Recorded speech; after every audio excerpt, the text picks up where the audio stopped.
Bonjour et bienvenue à l'invité de Thierry Dim. Nous sommes au Cameroun dans le cadre du salon Promote. Le salon Promote qui est le premier salon international économique d'Afrique centrale qui se tient actuellement à Yaoundé. Et nous sommes à présent de monsieur Emmanuel Doko qui est le directeur marketing de la société Soticam.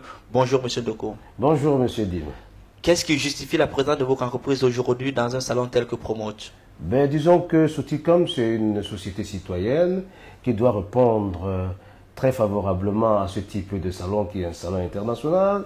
Nous sommes à Promote aujourd'hui pour présenter notre savoir-faire, pour créer une certaine sympathie vis-à-vis de nos consommateurs. Et c'est pour ça que nous pensons que nous sommes là et que nous avons des arguments pour présenter dans le monde entier ce que nous pouvons donner comme économie produite dans notre pays. Alors, au niveau du Cameroun, Soticam est très bien connu. Même au niveau de quelques pays d'Afrique centrale, vous êtes également bien connu. Mais quels sont les atouts, par exemple, de Soticam? Les atouts, c'est la diversité de nos produits. Disons que nous sommes dans ce marché depuis 10 ans et que nous sommes dans un environnement très concurrentiel. On fait par exemple le yaourt au lait qui est notre marque leader dans l'agroalimentaire. Nous faisons aussi, parce que ce sont des produits fabriqués chez nous à Soticam et commercialisés par nos soins. Donc nous avons des jus extra fresco, d'ailleurs un jus assez prisé dans le marché camerounais, même le marché de la sous-région. Donc Soticam aujourd'hui, disons que Soticam aujourd'hui c'est une société qui fabrique et qui distribue ses marques. Alors, est-ce qu'il y a derrière quand même une ambition d'aller au-delà des frontières du Cameroun? Parce que je me dis, une entreprise telle que la vôtre, vous avez pratiquement près de 300 collaborateurs, vous existez depuis pratiquement 10 ans. Est-ce que vous ne voulez pas voir un peu plus loin que ça? C'est un processus normal d'une société qui a de l'ambition. Aujourd'hui, il y a 10 ans, on a travaillé en 2012, la société a commencé à distribuer ses marques. Aujourd'hui, nous avons des marques fortes avec une très forte notoriété sur le marché. Notre ambition est très claire. Non seulement nous sommes leaders aujourd'hui au Cameroun dans l'agroalimentaire, mais progressivement, nous sommes rentrés dans la sous-région. On est en République démocratique du Congo. Notre société s'appelle Sotico. On est au Bénin. Notre société s'appelle Sodibé, société de distribution du Bénin. Donc, je pense que la société de distribution du Cameroun, c'est-à-dire la société de distribution du Cameroun, est portée pour des marques qui vont être des marques à l'échelon international. Mais vous n'êtes pas présent en Europe. Est-ce que ce n'est pas un handicap? Non, ce n'est pas un handicap. Je pense que comme je disais tantôt, c'est un programme. Oui, mais c'est quand même, ce sont de nouveaux marchés en Europe. Il faut créer des nouveaux marchés. C'est important de créer des nouveaux marchés. Il faut déjà satisfaire le marché qui est existant. Il fallait satisfaire le marché camerounais. Je pense qu'aujourd'hui, nous avons une bonne couverture sur le plan camerounais. Et si on est rentré à la sous-région, je pense que le mieux serait d'être d'abord bien implanté en Afrique. Mais les ambitions d'être à l'international, c'est une ambition normale.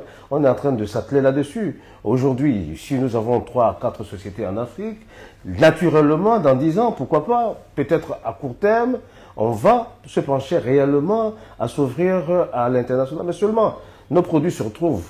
Par exemple, quand vous prenez l'avion, vous allez trouver nos produits.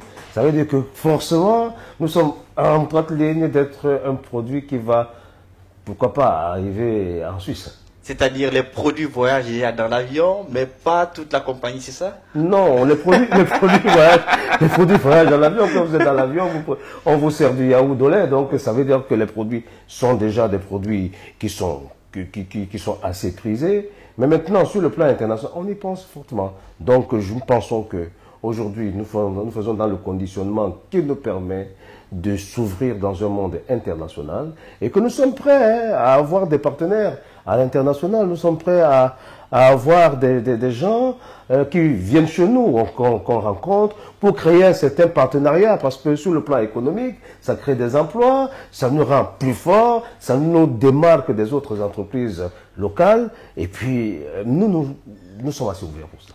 Alors, Parlons justement de partenariat parce que je pense qu'aujourd'hui également, que ce soit en Europe, que ce soit ici en Afrique, on a besoin d'avoir ce genre de partenariat qui puisse permettre aux entreprises peut-être d'ici, du sud, de s'exporter vers le nord, les entreprises du nord de s'exporter vers le sud.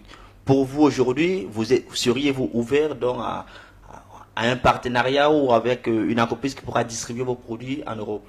Sur le plan technique, il faut vous le dire, nous avons déjà un partenariat sur le plan international. Les machines que nous utilisons pour la fabrication de ces produits, ce sont des machines qui sont fabriquées en Europe. C'est la technologie de haute pointe qui est une technologie européenne.